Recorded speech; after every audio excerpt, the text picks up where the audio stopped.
is his messenger, and the seal of the prophets. There will be no prophet that will come after Muhammad. I greet all of you here at the Mosque, and then those who are watching via the internet for a live stream with the greetings of peace of Assalamu alaikum. I want to thank Allah first for blessing me to be here, and then I want to thank the Mosque for allowing me to be the brother presenter on the first Sunday. I've been doing this now, I can't even count how long I've been doing this. I've been doing this, it's just automatic, the first Sunday of each month. All right, but it's been a while. It's been a few years that I've been doing this, and it's been a blessing. And I thank the Mosque for allowing me to be a part of the first Sunday program. And a brother told me today, he said, what I'm giving is appreciated and is being used, and I thank Allah for that. All I have is Imam. I have to piggyback on what he said. I have nothing but that which Allah has blessed me with. None of this came to me on my own accord. It came to me from Allah. And anything that comes from Allah and gives you, you're obligated, at least I am, and I'll just tell you all too, you're obligated to give it back. You know, it's not yours.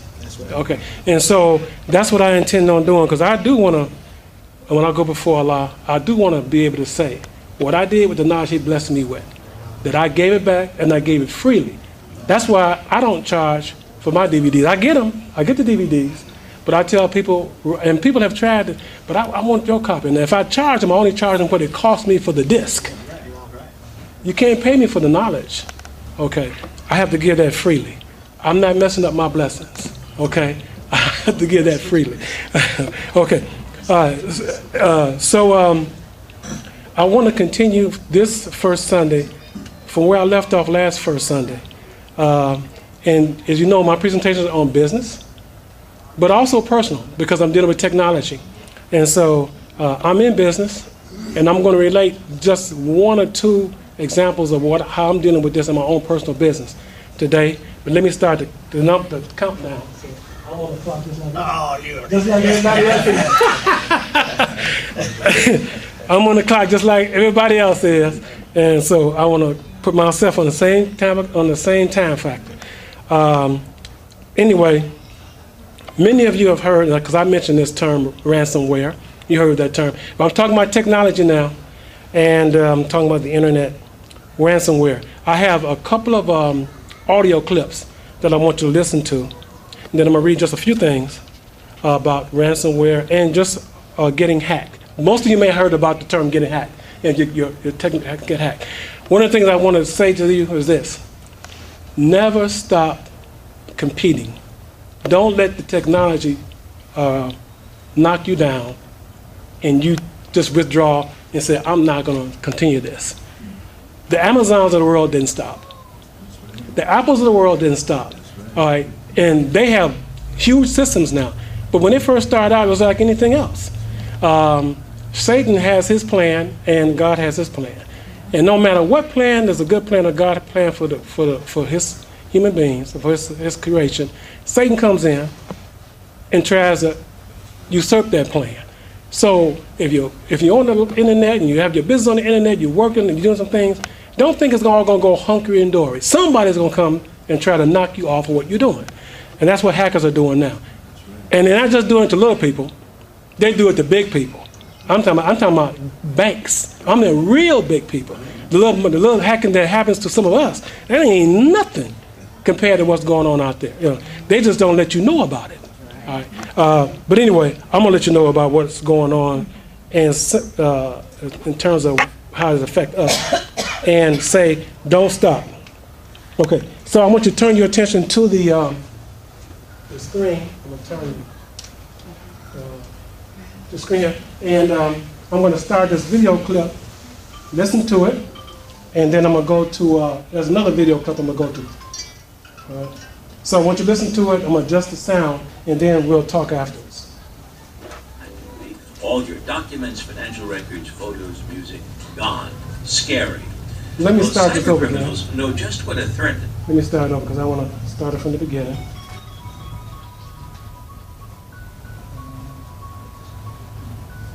Okay. contents of a computer hard drive, you know what a huge problem that can be. All your documents, financial records, photos, music, gone. Scary.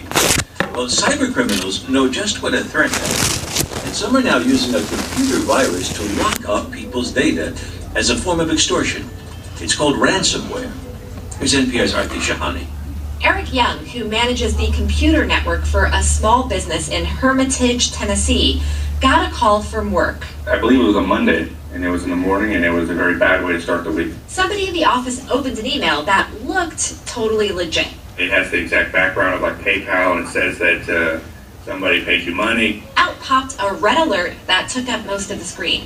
It was definitely very alarming, and it says, like, if you don't pay this ransom, your files will be encrypted. You know, it was a clock that was counting down. Young had 72 hours, and as the clock counted down, the cyber thieves were slipping into every company computer, starting with victim number 1, locking all the files with a digital key so that no one could open them. Our database was encrypted, and we were pretty much, we lost everything we had built for 14 years. NPR spoke with other victims who did not want to be named for fear of losing their jobs or customers, but they described the same sequence of events. One small business even called 911. On November 12, 2014, in the afternoon, we received a call for service. Lieutenant Catherine Buckley with the Colorado Springs Police Department is reviewing the call log for us. They dispatched an officer, but when he got there, employees decided he couldn't really solve the problem, so they didn't file a police report. He left within 20 minutes. I have that the officer did note that one of the employees had either received an email or clicked on a link which opened up the malware CryptoWall 2.0. The Tennessee company decided not to pay. They didn't think it would work, and they relied on backups they had of their files. The Colorado Springs company did pay, $750. And here's where it gets weirder. The criminals don't accept cash or credit card, they take Bitcoin. Bitcoin is an electronic currency that is not all that easy to come by. Stu Showerman sets victims up with these payments through his company KnowBe4. So we have a few of those Bitcoins in our electronic Bitcoin wallet, and we pay the ransom for these people. Many people might actually panic. Rahul Kashyap is describing the victim's mindset. He's a researcher at the cybersecurity firm Bromium. They might believe that they did something wrong or they made a mistake which resulted in this compromise. Bromium just released a study dissecting 30 cases of ransomware, and they find the criminals are getting better at hiding. They use the anonymous online network Tor to conceal all communication between attacker and victim. That way, for example, the CEO and IT support can't blame a specific employee or help them. So it works on both sides for the whole session to be anonymous. The thieves are getting better at finding valuable data, too. Just like gold is worth more than silver, a company's design for a high-rise building is worth more than a holiday memo. Kashyap says despite efforts by the FBI to crack down, ransomware isn't going away. So I ask him, do you advocate paying the ransom? Absolutely not. If you pay, and there will be more malware, pretty much as simple as that. But security experts Chris Morales at NSS Labs and Jason Schultz at Cisco say he's being a Boy Scout. My mom owns her own company, and if it happened to her, I would tell her to pay. Unless you've got a really powerful computer and a lot of time to spend guessing keys, there's really no way to get your data back unless you pay the ransom. The Department of Homeland Security tells people to not negotiate with the hackers, but another law enforcement agency, a sheriff's office in Tennessee, just paid to get their files back. And ransomware has gotten so powerful, Morales says, it really does lock down victims' data. The truth is we have no way to recover their data if they don't and it gets destroyed, so we can't help them. The very best defense, he says, is having a backup that's not connected to your machine in any way. Storing things on the cloud or on a USB drive that's plugged into your computer won't cut it. Arti Shahani, NPR News, San Francisco. Okay, that's the first one. And let me say a few things that I hope you heard in here. How do the thieves get in? They usually get in by doing what? What did they say? You click something. There you go. You click on the email. You click on something. It's like going open. You get a ring at the door, and you go and open the door up, right? You won't believe how many times a week my wife tells me, "Don't click on it." Right. She don't worry about what it is. Just don't. Don't click. Right. Did you click on it? Yeah. No, I didn't click on it. Right. It's very important. Okay. They have things that look like legitimate emails, but they're not. They're not. That's how. That's one of the ways they get in, because they have to come in. There's no other way to come in. You have to let them in. There's another thing that they said. Back up your files on something that's not connected to the internet. I back up my files on my personal computer every week on an external drive that I plug in, back them up, and unplug it. And it's not connected to anything. So if my drives go down and get something, I can wipe the whole drive, plug in the backup, and bring back those files back up. All right. So, in particular, if you're in business like I am, this is what you need to be aware of. All right. Okay. Now, there's yes.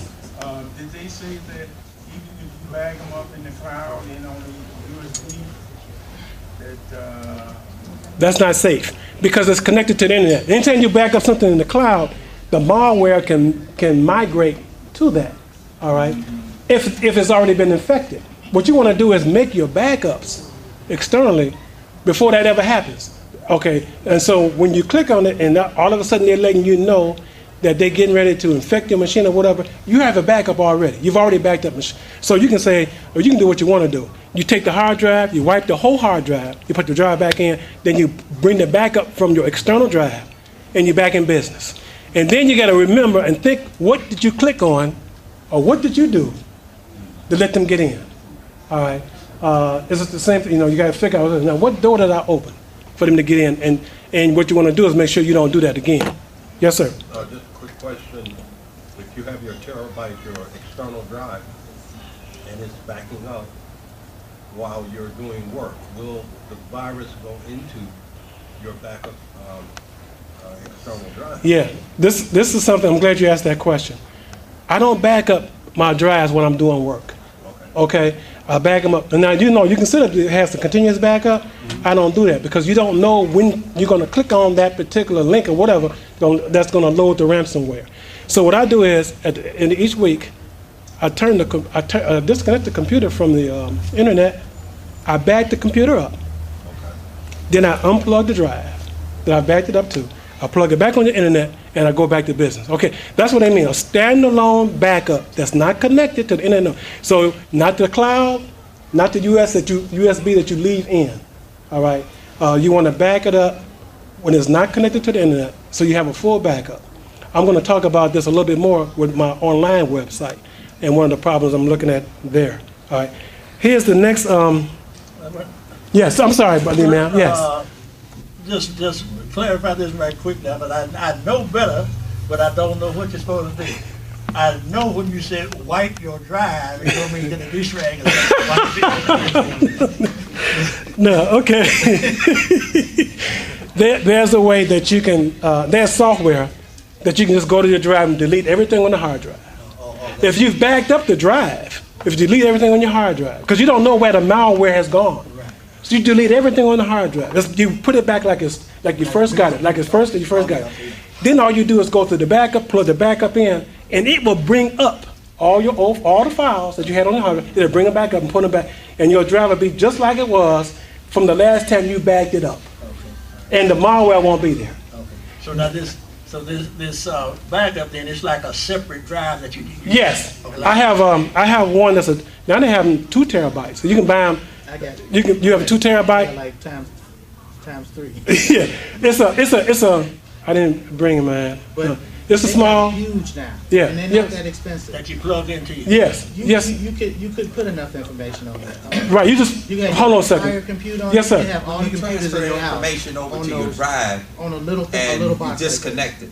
I'm sorry.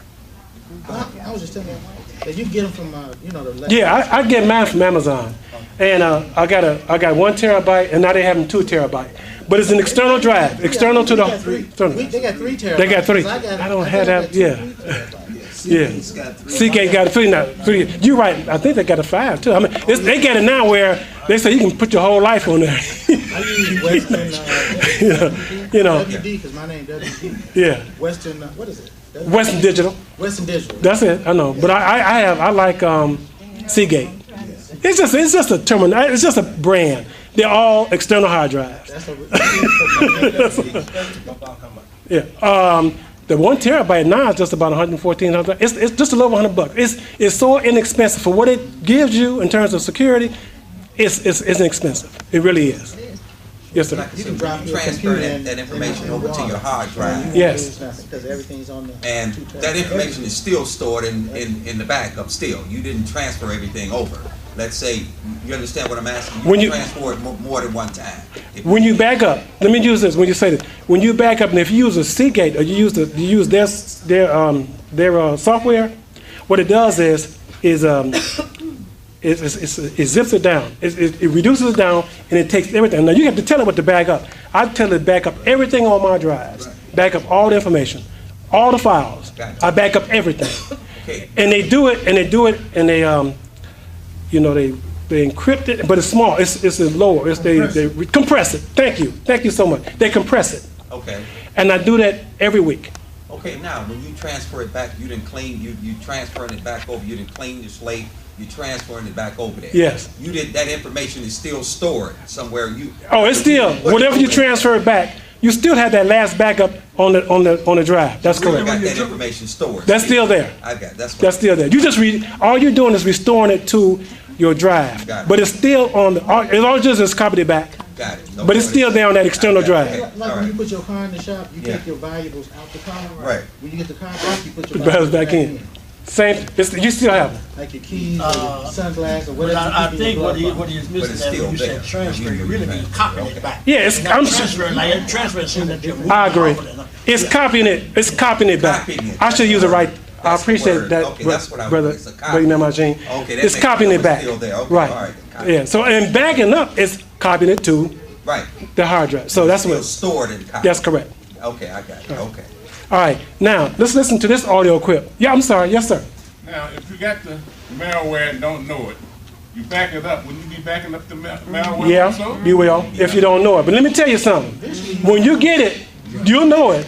Believe you will look at your machine. It'll start doing things. I mean, it'll start doing things that you say, well, what's going on? And if so, you will recognize. And in particular, ransomware, they'll let you know. Notification. Well, not just ransomware. I remember somebody sent me an email that had a virus in it. Yes. And it went from their computer to my computer when I opened up that email. Yes. So if you back it up. Well, now in that case, you just got to start all over. You just got to start all over. You got to, because you're right. If you've backed up those files and it was already had malware on it, you've backed up the malware to your. So the best thing to do is wipe everything and start over. That's the best thing. But at this, that's when we do. When we put right. When we put out, like if we used to use Geek Squad or if you ever have a need to fix your computer and you put it in the shop for no other reason that when they take your computer, you don't want them to. You don't want to lose everything. So that's another good to back it up. Have a backup. So it mirrors everything that's on your computer. So what you sending them, you're not risking losing. Right. In case there's an original computer, your entire computer is on this little device. Drive backed up. Even if you were to send your computer out to get it clean, there's no guarantee that they're going to get it all off. The only way, and that's where I'm going to go to this next. After we talk about 5 ways to avoid being hacked, I'm going to talk to you about what is going on now with my own, one of my own sites online now. One question. Yes. What if you have a firewall? How effective is and what is the best firewall? I have that. Yeah. He asked, what if you have a firewall and what's the best? I have Avast too. It's good on your personal computer. But if you open up an email, it's like that door. The firewall is the door closed. But you open up the door, the firewall is no good because you've opened up and let it in. Okay, the firewall keeps, this is like your home Wi-Fi. Nobody, if it's encrypted, if you have yours encrypted, and it has a password, nobody can come in and walk and log into your Wi-Fi. But if you leave your Wi-Fi open, and it has no password on it, this is like, it hasn't worked. So a firewall is only as good as you're not letting anyone pass the firewall. And you can control how strong the firewall is too, right? Well, some software, but let me tell you. I don't keep up. Yeah, but if you open up an email or you open up an app or open up something somebody sent you thinking it's legitimate, you've let them in already. The malware just, as soon as you hit the thing to open it up, it starts replicating itself on your machine. That's just how fast it works.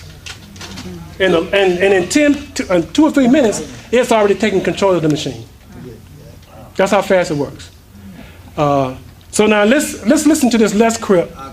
Yes. You probably should recommend to them, those that are really not that knowledgeable. Best Buy has the Geek Squad. Staple has where they can take their machine. Because when you tell them to wipe their drive, a lot of them. Well, yeah, maybe you. I'm speaking as though I'm the one who's doing it, right? I'm sorry. If you're not familiar with wiping your computer and stuff like that, you may want to take it into some professionals to do it. The thing is, though, you still need a back. But if the malware has already infected your machine, you can't back it up because all you do is backing up the infected files. All right.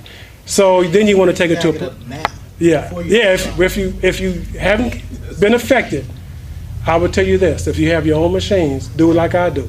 Just order the external hard drive.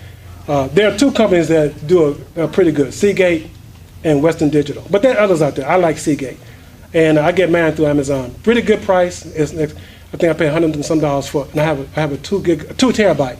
That means there's a lot of data can go on there, and I back up my drive every week. My whole computer, I back it up every week. Every week. I won't even say what day I do it. Okay. I almost did. Okay. Let's listen to this next clip. 5 ways to avoid being hacked. For NPR and the following message come from the new Chevrolet Volt. With regen on demand, location-based charging, and a backup gas generator, the new Chevrolet Volt is the electric car with a backup plan. Chevrolet, find new roads. From NPR News, this is All Things Considered. I'm Audie Cornish. And I'm Alyssa Block. Hacking. We often think of it happening or governments, but individuals can also be the targets. People like Matt Honan, a technology writer whose computer and internet accounts were hacked. He told his story on Morning Edition earlier today. You know, I lost a year and a half of pictures of my daughter, pictures of her with her great-grandparents who are now deceased, and just really, wonderful, precious memories that I'm really hoping I'll be able to get back. The hackers used security loopholes at Amazon and Apple to obtain personal information about Honan. Both companies say they're addressing the problems. NPR's Sonari Glinton looks at some things you can do to protect yourself. I'm sitting here at my desk, and like most of you, I got a ton of stuff. A work cell phone, personal cell phone. I have a tablet. I got a laptop computer, and if I just count NPR's logins and things like that, I have a login for the network. I have a login for the travel website. I have a login for my annual performance review. And each of these devices or logins contain really vital pieces of information that if you got a hold of, I'd be in big trouble. Essentially what's happening here is you're leaving yourself open, your whole life open to what I call triangulation. Lance Ulanoff is editor of Mashable.com, a technology website. He says the first way to protect yourself is to use good passwords. Thing is, most of us are simply not doing that. It's just ridiculous that people are still creating their own passwords. They all, to a person I think, they will admit they're terrible at it. And they don't even really expend any effort on it. Ulanoff says the best way to deal with the password tangle is to use a software that creates and stores passwords for you. Then you only need one super secure password. It's not just enough to get strong passwords. Ulanoff says you have to change your behavior. I hate to say it, but the reality is they need to share a little less. They need to put a little bit less information out there. You know, their Facebook pages, their MySpace pages, their Twitter accounts, they're constantly sharing information, details It's the details that get you into trouble. Your birthday and date, where you went to grade school, posting photos of your vacation while you're on vacation. Not a good idea. IT professionals have been saying it for years, but back up your data, back up your data, back up your data. Imam says, think about consolidating your online presence. Oh, I'm still on Friendster. Wait a minute. No one's still on Friendster. Well, I have an account out there. You know, it's like, oh, I'm still on MySpace. Really? You know, when was the last time you visited? 5 years ago. Okay, might be time to shut it down. You know what's funny about that? I don't even know. Yeah, I mean, that's the big problem. There's digital debris everywhere. We are leaving trails that go back years now. The final thing is to use two-part authentication, something that you know, like a password, and something that you have, like a thumbprint. Here's the thing about doing all of this. It takes time. Whitson Gordon is senior editor at lifehacker.com. The site gives tips on using technology to ease daily life. Well, unfortunately, I can tell all my friends to use separate passwords and use a password manager and enable two-factor, but it's really not convenient. Gordon says until now, most companies have been more inclined to make things easier, not necessarily safer. And I think that a lot of them are realizing that security comes first, convenience comes second in this day and age, with people getting hacked and identity theft being so rampant. And I think we're at the point where we're starting to realize how to be more secure, and now we need to figure out how to make that more convenient for us, the average user. Gordon says it's going to take a long time for the companies to figure out simple and safe solutions, so don't hold your breath. Until then, back up your data. Sonari Glutton, NPR News. Okay, all right. Those are the two video clips I wanted you to listen to.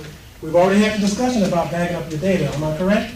What did they say? Back up, back up, back up. They said it 3 times, didn't they? Yes. Okay, what does that mean? That means you gotta back it up. You know, it's just, and another thing, when you make it, no, just give me a, and another thing, when if you make it easy for you to get into your computer, you make it easy for the criminal to get in. All right. Passwords. I talked about that before. Remember I did a little class on passwords? Most of y'all probably don't remember. All right. I don't have time to do it today, but inshallah, next first Sunday.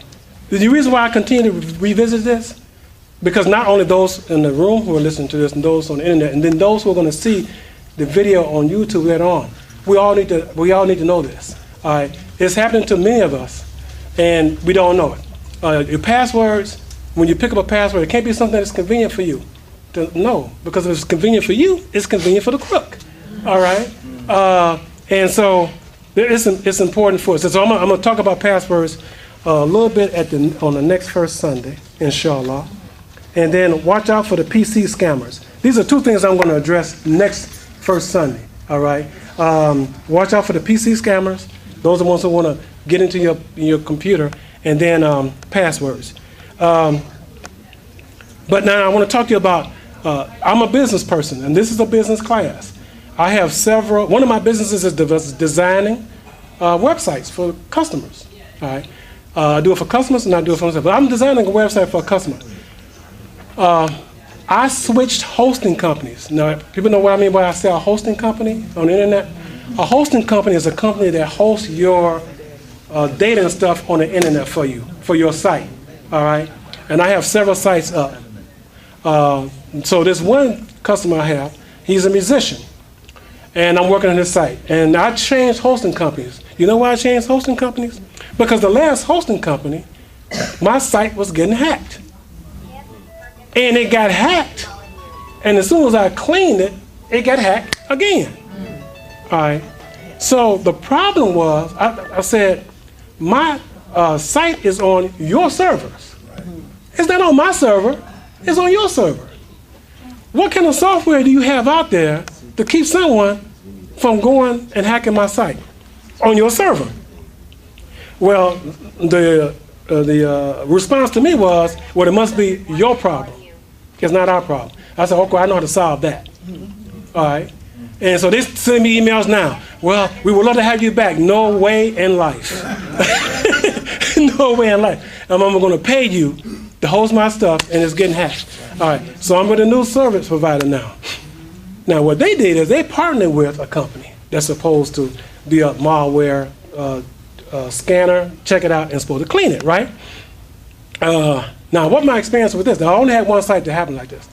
My experience with this company, and what I should have done is, like my wife always tells me, did you check the reviews? Did you go out and check the reviews before you know? But this is the only company that they partner with anyway. Right? No, I didn't check no reviews, okay. So, it wasn't that expensive. But now, they sent me an email that says one of the scans, and they scan it every 24 hours. They scan my sites. I have I have two that are active, and I got another one I'm getting ready to bring online. But the one that's active, they sent me an email saying that the scan determined some malware. We tried to clean it, but we couldn't clean it all. So you need to kind of address it. Okay. What does that mean? Okay. When I click this. Oh, you can finish your thought. But I had a question to make sure I'm on the right. My question is, when they say, be careful about the information, personal information you're putting out there. Oh, does you share? Like I'm going, talking to your friends, yeah. like you're talking on the phone, telling them what you're doing, where you are, what time, place it is. Yes. Are they implying that the hackers are that clever that they can gather just information, random information, and make a profile from what they learn from you, and then, based on that profile, get your security codes? Try to. Not that they can do it. Not that they can do it. Let's use an example. That's scary. Let me change it. Oh well, they, you know what they do now. Can I address that? Can I come back and address that? Yeah, man. Okay. That's the scariest thing to me. Yeah. Somebody could, like a spy, peep the Tom, he watching you. Well, no, they don't have to do that now. Good morning, Mr. Mohammed. Because they don't have to do that now because we tell everybody about ourselves. I don't do it like I used to. Loose lips. I don't do it like I used to. But on Facebook, when you check in, when you're checking on Facebook, for those of you who know what I mean by checking in. Have y'all know what been checking on Facebook? Some people don't, right? No? Okay. But let me come to that later. Let me finish because that's a whole nother presentation. It really is. Let me finish what I was talking about, okay? Because there are some people who are in business who have sites up, and you do need to know if you have a business and you're doing business on the internet and you have enough site up on the internet, you need to know this. So I'm giving you the benefit of my personal experience, and I want to continue to share that with you so you know. So this company that scanned my site, one of the sites I'm working with, said that they found some malware. They tried to clean it, but they couldn't clean it all. And so there's a little button on there that says you click on this button. And so when I clicked on it, I gave my phone number. And so they called me. And they said, well, we can clean this for you, but it's going to be $300 a page. And there's no guarantee that it's not going to get done again, right? Might well upload it again. So I said, I said, you know what? No, I'm not going to do that. I said, so what they said, we'll have an account rep call you or contact you. They did. I never answered the phone. I never answered the email. All right. And so the last time they called me, they said, well, we're going to close this ticket because you haven't responded back to us. I said, that's great. Close it. All right. Now, but this is what I'm going to do. I'm going to do this because I know how to do it. Many people may not know how to do this. I set the site up. I know how to take the site down. I know how to destroy all the files out there and set the site up all over again. I know how to do that. Most people don't know how to do that. Okay. And also it takes time. And time is money. All right. That's how some of these companies get you. Then they said they want to sell me, well, we can sell you a firewall for $90 a month. I said, well, you want to sell it to me? you want to be selling it to me. So what I found out about it, then I went and read the reviews on the site. And they talk about this site is this company, all they do is try to get your money. They come up with all kinds of ways to get your money. So I will continue to, because they partner with these hosting companies, but the little fee that you pay, that's not the real money. In fact, you can try them free for 30 days. The key thing is they want to try to get you and pay over and over again. So what I'm going to do, similar to what you would do if your own computer was infected, the files that are on there, I'm going to delete all the files. I'm going to delete them all. Because I have a backup fresh installed on a separate computer that I can just upload. Now, I do have to configure the site again. But the good thing is I hadn't finished doing the work on the site. So I can reconfigure. Now what I'm going to do, make certain I'm going to do, which I had said I was going to do, all the pictures that I'm going to put on the site, I have them in a separate file. Everything that I have that has to go on that site, I have it separately on a separate computer that's not online. So if this ever happens again, I'm going to do the same thing. I'm going to wipe the whole site. I'm going to set it back up. Now, but I'm going to tell my client, but this time you're going to have to pay for it. All right. Or you can pay to have this firewall, because I'm doing it for a client. I'm not doing it for myself. You can pay for have this firewall, but it's not a guarantee. It can still get infected, and it costs $90 a month. Is that what you want to do? And you're my client. You just tell me what you want to do, and I'll do it. All right, but this time I'm going to reinstall the site from scratch. Gratis. Doesn't cost you a dime. All right. But this is a good experience. All right. So now I got 2 more sites to bring up online. The hosting company is a good hosting company. I'm not going to partner with that particular security company to secure the site. I'm going to start looking for some others that are separate that have better reviews if I want to do that. But as I start looking at that, what I'm going to do is make certain that whenever I put a site up, that I have all the files in a separate folder ready to go. So because if it gets infected, I'm just going to take the site down, delete the files, and put the site back. The same thing you would do if you copy the files to an external drive. You can do the same thing. Wow. But you got to know how to do it. A lot of people, and you got to have the time to do it. Okay. Some people don't have the time and don't know how. That's right. I do. Thank Allah. Thank Almighty God. I do. If I did the first time, I can do it again. And that's a blessing. All right, that's a blessing. But I'm sharing with you those experiences. And is there any hindsight? Just you keep doing what you're doing. But okay. Hindsight, is there anything that you take responsibility for that you may do different now before that problem occurred? You think maybe you laxed on your updates or something? Or? Nothing. The unfortunate thing is there are people out here who do nothing but hack sites. Right. That's all they do. Some of them do it just for the fun of doing it. Just see if I can do this. They got these TV shows and stuff like that. They talk about these shows and stuff like that. This is serious. There's some who do it as a business. That's what I was about to say. It's a business. There are businesses that in China that there are places that's all that they do. It's ransomware. Now you think they're hacking these little sites? They hack governments. They hack banks. Right. I'm talking about millions of dollars. Organized crime. Yeah. So, but this little stuff that we're talking about, the only thing it does is inconvenience you and allows these other companies. Now, let me just tell you what I read in the review. I don't know if it's true or not, and so that's why I'm putting these in quotes. This is what I read. This is one customer of this particular company whose site was getting hacked, right? And it got hacked twice. So what they did is hire an engineer to look at the site. I don't know, this is the last thing. They had an engineer look at the site to see the IP address, to see where this information was coming from, right? Guess where the information was coming from? The same site that was supposed to be tracking it and keeping it secure. That's what I just said. Okay, so that's what they found out. All right, so that's why this officer said, whoever said, he said when the ransomware, don't pay the ransom. Well, you don't have to pay the ransom unless your business. But if your business and all those files are locked up, and your whole business is, for some people, it's just worth it to pay it and get back in business and try not to make the same mistake again. Like okay. You did. Go to somebody else. Don't go back to them. Right. Don't go back to them. I gotta. My time is up. I don't want to call names. I'll talk to you after I get off of this, off the public Wi-Fi. But then I'm gonna tell you about that company you're talking about. Okay. And I don't want to say. They guarantee 100. Yeah, they guarantee. I don't want to say it because I don't want to get sued. Okay.